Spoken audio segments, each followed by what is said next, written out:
नमस्कार दोस्तों। आज हम कक्षा 10 अध्याय 4 कार्बन और उसके यौगिक का दोस्तों चौथा पार्ट पढ़ेंगे। इसके अंतर्गत दोस्तों हम एल्केन, एल्कीन, एल्काइन को आज समझेंगे। दोस्तों 10वीं क्लास के अनुसार एग्जाम की दृष्टि से बहुत इंपॉर्टेंट क्वेश्चन है दोस्तों। ये इनके सूत्र बहुत ज़्यादा पूछे जाते हैं कि एल्केन का सूत्र क्या होता है। ध्यान दिए दोस्तों, CnH2n+2 alkene, alkene CnH2n, alkyne CnH2n-2। इस प्रकार से दोस्तों यदि एल्केन है तो सिंगल बन होगा कार्बन कार्बन के बीच में, यदि एल्कीन होगा तो डबल बन होगा कार्बन कार्बन के बीच में, एल्काइन में दोस्तों ट्रिपल बन होगा कार्बन के बीच में। दोस्तों इससे पिछले वीडियो में हमने मेथेन, एथेन, प्रोपेन के नामकरण को पढ़ा था। आज दोस्तों हम उनके सूत्रों का अध्ययन करेंगे, किस प्रकार से उनके सूत्र निकाले जाते हैं। पहले दोस्तों आप कॉपी पेन में इतनी बातों को नोट कर लीजिए। 10वीं क्लास के हिसाब से दोस्तों बहुत इंपॉर्टेंट क्वेश्चन है ये। सबसे पहले दोस्तों अब हम एल्केन को पढ़ेंगे। एल्केन CnH2n+2 दोस्तों। देखिए दोस्तों, एल्केन में हम सबसे पहले सूत्र में n के मान को रखते हैं। सबसे पहले दोस्तों हम n के मान में रखते हैं 1 को। आगे बढ़ते हैं इसमें दोस्तों, सूत्र में n के पास में जहाँ भी n लिखा हुआ है उसकी जगह पे हमें दोस्तों 1 को लिखना है। इस प्रकार से देखिए दोस्तों, ये मैंने यहाँ पर n की जगह पे 1 लिख दिया है। आगे दोस्तों h लिखा है, इधर 2 लिखा, फिर यहाँ पर दोस्तों 1 लिखना है हमें। चूँकि दोस्तों चर और अचर राशि के बीच में हमेशा इंटू का निशान होता है, इस प्रकार से मैंने इंटू का निशान करके लिख दिया है दोस्तों 1+2। आगे दोस्तों इसे हल कर लेते हैं तो दोस्तों हमारा रह जाता है C1, 2 का गुणा दोस्तों 1 के साथ 2 एकम 2 + 2, टोटल दोस्तों बन जाता है इस प्रकार से 4। देखो दोस्तों ये यहाँ पर हमारा सूत्र बन गया है। चूँकि दोस्तों C1 है, इस कारण से दोस्तों कार्बन की संख्या यहाँ पर एक ही है, इस कारण से 1 को नहीं लिखा जाता है। सूत्र हमारा बन जाता है CH4। दोस्तों पिछले वीडियो में हमने देखा था यदि कार्बन की संख्या एल्क वर्ड में 1 होती है तो उसे हम मेथ के रूप से दर्शाते हैं। इस प्रकार से दोस्तों कार्बन की संख्या यदि 1 हो तो उसे एल्क वर्ड में मेथ पढ़ा जाता है। चूँकि दोस्तों इसकी संरचना अगर हम बनाते हैं मेथेन की तो इस प्रकार से इसकी संरचना होती है। 4 हाइड्रोजन इस प्रकार से कार्बन से जुड़े हुए होते हैं। सभी जगह पर दोस्तों सिंगल बंद, देखिए दोस्तों सिंगल बंद दिखाई दे रहे हैं, इस कारण से इसे सफिक्स के रूप में एन शब्द को जोड़ा जाता है। देखिए दोस्तों, तो ये बन जाता है टोटल मेथेन। ध्यान दिए दोस्तों, एन सफिक्स के रूप में जोड़ा गया है, चूँकि कार्बन से और हाइड्रोजन के बीच में सभी जगह पर सिंगल बन है, इस कारण से नाम बन गया मेथेन। आगे दोस्तों इसी प्रकार हम एन को अब 2 लिख कर देखते हैं।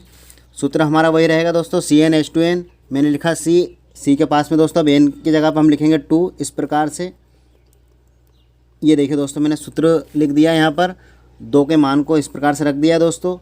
C2 आगे हम बढ़ते हैं दोस्तों, 2 दूना 4 और 2 हो जाते हैं हमारे 6। इस प्रकार से दोस्तों हमें सूत्र प्राप्त होता है C2H6। चूँकि दोस्तों कार्बन की संख्या 2 है, इस कारण से इसे एथ पढ़ा जाएगा एल्क वर्ड में। ये देखिए दोस्तों मैंने यहाँ पर एथ लिख दिया है। संरचना की दोस्तों बात करें तो इस प्रकार से carbon double bond, single bond से इस प्रकार से जुड़ा होगा। बाकी दोनों कार्बन अपनी संयोजकता इस प्रकार से हाइड्रोजन से पूरी कर लेंगे। चूँकि हाइड्रोजन की संख्या दोस्तों इस प्रकार से 6 है, मैंने 6 हाइड्रोजन इस प्रकार से दर्शा दिए हैं ये दोस्तों। चूँकि दोस्तों सभी जगह सिंगल बन है, इस कारण सफिक्स के रूप में क्या जोड़ा जाएगा इसमें, एन शब्द। पूरा नाम हमारा बन जाएगा दोस्तों एथेन। इस प्रकार से इसी तरह दोस्तों आप एन के मान को 3, 4, 5 इस प्रकार से 10 तक लिखते जाइए और सूत्र बनाते जाइए। आगे बढ़ते हैं दोस्तों, अब हम पढ़ेंगे दोस्तों एल्कीन। देखिए दोस्तों, एल्कीन कार्बन और कार्बन के बीच में डबल बॉन्ड होता है तो इन शब्द का प्रयोग किया जाता है सफिक्स के रूप में। सूत्र यहाँ पर लिखा है CnH2n। ध्यान दिए दोस्तों, एल्कीन में हमें चूँकि 2 कार्बन की आवश्यकता होती है, इस कारण से नंबर में 1 नंबर को कार्बन को नहीं लिखा जाता दोस्तों। ध्यान दिए दोस्तों, मेथेन, इस कारण से मेथेन तो होता है परंतु मेथीन एवं मेथाइन नहीं होते। मैं आपको यहाँ पर लिखकर बता देता हूँ दोस्तों। एक बार मैंने लिखा है n = 1। सूत्र में मैं इस प्रकार से इसके मान को पुट कर देता हूँ दोस्तों, तो हमारा सूत्र निकल कर आता है CH2। दोस्तों जब इसके स्ट्रक्चर हम बनाते हैं इस प्रकार से तो एक एक इलेक्ट्रॉन दोस्तों सिंगल रह जाते हैं, इस कारण से मेथीन नहीं होता। चूँकि इसके लिए हमें 2 कार्बन की आवश्यकता होती है और डबल बॉन्ड, चूँकि हमारे पास एक ही कार्बन है, इस कारण से मेथीन नहीं बनता है। आगे बढ़ते हैं दोस्तों, इसमें एन के जगह पर अब हम 2 को लिख कर देखते हैं। तो इस प्रकार से दोस्तों हमारा सूत्र बन जाता है CnH2n। फॉर्मूला हमें प्राप्त होता है दोस्तों इस प्रकार से C2H4। चूँकि कार्बन की संख्या दोस्तों यहाँ पर अब हमारे पास 2 आ चुकी है, तो इस प्रकार से कार्बन और कार्बन के बीच में दोस्तों हमें ध्यान रखना है, डबल बॉन्ड लिखना है। चूँकि 2 कार्बन है और हाइड्रोजन की संख्या 4 है, तो इस प्रकार से दोनों कार्बन को इस प्रकार से 2-2 हाइड्रोजन हमने दे दिए हैं। ध्यान दिए दोस्तों, नियम के अनुसार कार्बन कार्बन के बीच में डबल बॉन्ड भी आ गए हैं, सारे कार्बन की संयोजकताएँ पूरी हो चुकी है। इस कारण से दोस्तों इसे पढ़ा जाएगा एल के वर्ड में 2 कार्बन को एथ, तो एथ में दोस्तों हमें जोड़ना है इन शब्द, तो बन जाएगा हमारा एथीन। मैं यहाँ लिख देता हूँ दोस्तों, एथीन का सूत्र बन गया ये। इसी प्रकार दोस्तों एन की जगह पे अब हम लिखते हैं 3 इस प्रकार से। एन की जगह पे दोस्तों हमने लिख दिया है 3, सूत्र में हम फिर पुनः मान रख देते हैं दोस्तों इसका। ये देखिए दोस्तों, सूत्र हमारा बनकर निकल कर आता है C3H6। संरचना की बात करें दोस्तों तो इस प्रकार से 3 कार्बन दर्शा दीजिए। ध्यान दीजिए दोस्तों, किसी भी जगह पर कार्बन और कार्बन के बीच में 2 बंध होना जरूरी है, क्योंकि एथेन का नियम होता है कार्बन और कार्बन के बीच में डबल बॉन्ड। तो मैं यहाँ इस प्रकार से दोनों कार्बन के बीच में डबल बॉन्ड लिख देता हूँ पहले। अब ध्यान देते जाइए दोस्तों, सभी कार्बन वैसे तो सिंगल बंध से होते हैं, परंतु क्योंकि हम एथेन को पढ़ रहे हैं इस कारण से यहाँ पर हमने डबल बॉन्ड लिखा है। दोस्तों हमारे पास हाइड्रोजन की कुल संख्या 6 है, तो इस प्रकार से मैं हाइड्रोजन का बंटवारा कर देता हूँ। पहले कार्बन को दोस्तों इस प्रकार से 3 हाइड्रोजन देकर इसकी वैलेंसिंग को पूरा कर देते हैं। चूँकि दोस्तों इस कार्बन ने 2 वैलेंसिंग इधर से और एक इधर से पूरी की है, तो इस कारण से केवल इसे 1 हाइड्रोजन की ज़रूरत है। आगे बढ़ते हैं दोस्तों, यहाँ पर 2 बैलेंसिंग पूरी हो चुकी है, इस प्रकार से यहाँ भी 2 हाइड्रोजन को अपने पास रखेगा। कुल हाइड्रोजन दोस्तों हमारे हो जाते हैं इस प्रकार से 6, 1 2 3 4 5 और ये दोस्तों 6। इस प्रकार से करने पर दोस्तों सारे कार्बन अपनी संयोजकता को पूरी कर चुके हैं। नियम के अनुसार डबल बॉन्ड से हमने कार्बन से कार्बन को अटैच भी कर दिया है। आगे बढ़ते हैं दोस्तों, इसी तरह आप एन के मान को आगे लेते जाइए। मैं यहाँ पर एन के मान को अब इस प्रकार से 5 लिख देता हूँ। आप इसी तरह नंबर से 1 से लेकर 10 तक लिखते जाइए और सूत्र बनाते जाइए। C5H2 × 5। आगे बढ़ते हैं दोस्तों, इसमें C5 इधर हो जाएगा 10। सूत्र बन गया हमारा दोस्तों C5H10। संरचना दोस्तों बनाइए आप इसकी। सबसे पहले दोस्तों कार्बन को इस प्रकार से 5 कार्बन को सिंगल बंध से आप जोड़ दीजिए। किसी भी जगह पर दोस्तों कार्बन और कार्बन के बीच में डबल बॉन्ड इस प्रकार से बना दीजिए। अब ध्यान दिए दोस्तों, इस कार्बन की संयोजकता 2 इधर पूरी हो चुकी है, ये तीसरी और चौथी।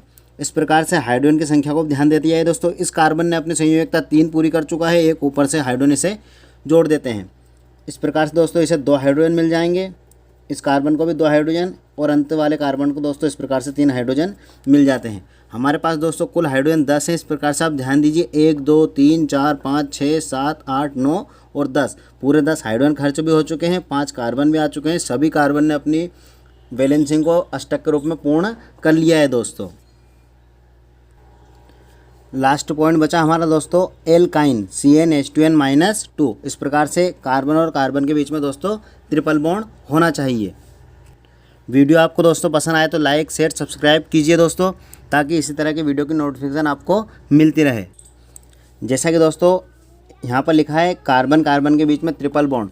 चूँकि अगर दोस्तों हम n बराबर यदि 1 लिख कर देखते हैं तो हमारे पास कार्बन की संख्या 1 रह जाती है। चूँकि हमें कम से कम 2 कार्बन होना ज़रूरी है 3 बंध के लिए, तो इस प्रकार से दोस्तों मेथाइन नहीं होता है। हमें डायरेक्ट n की जगह पे अब 2 को लिख कर देखना है। सूत्र में दोस्तों इसका मान रख देते हैं C2H2n। ये इस प्रकार से दोस्तों हमारा सूत्र का मान बन जाता है। सूत्र निकल कर आता है 2 दूना 4, 4 में से 2 गए दोस्तों, बचे 2। C2H2 हमारा सूत्र निकल कर आया दोस्तों C2H2। चूँकि नियम के अनुसार कार्बन और कार्बन के बीच में ट्रिपल बॉन्ड होना चाहिए, तो हमारे पास 2 कार्बन हैं। इस प्रकार से हमने 2 कार्बन को लिख दिए हैं, 3 बॉन्ड को दोस्तों हमने लगा दिया है। ध्यान दीजिए, कार्बन को दोस्तों अब 1 इलेक्ट्रॉन के साझे की ज़रूरत है, तो वहाँ 1 हाइड्रोजन से इस प्रकार से साझा कर लेगा। दोस्तों हाइड्रोजन को आप इस दिशा में भी लिख सकते हैं, इस दिशा में भी लिख सकते हैं। ये हमारा दोस्तों सूत्र बन जाता है। एल्क वर्ड के नियम के अनुसार कार्बन 2 है, तो इस कारण से एथ रहेगा दोस्तों। चूँकि 3 बन है, 3 बन के लिए आइन शब्द का प्रयोग होता है, तो सूत्र बन जाता है हमारा दोस्तों एथाइन। इस प्रकार से दोस्तों प्रोपाइन, ब्यूटाइन, पेंटाइन आप एन के मान को बढ़ाते जाइए, संरचना इस प्रकार से बनाते जाइए दोस्तों। धन्यवाद दोस्तों। वीडियो पसंद आए दोस्तों लाइक शेयर सब्सक्राइब कर लीजिए। धन्यवाद दोस्तों।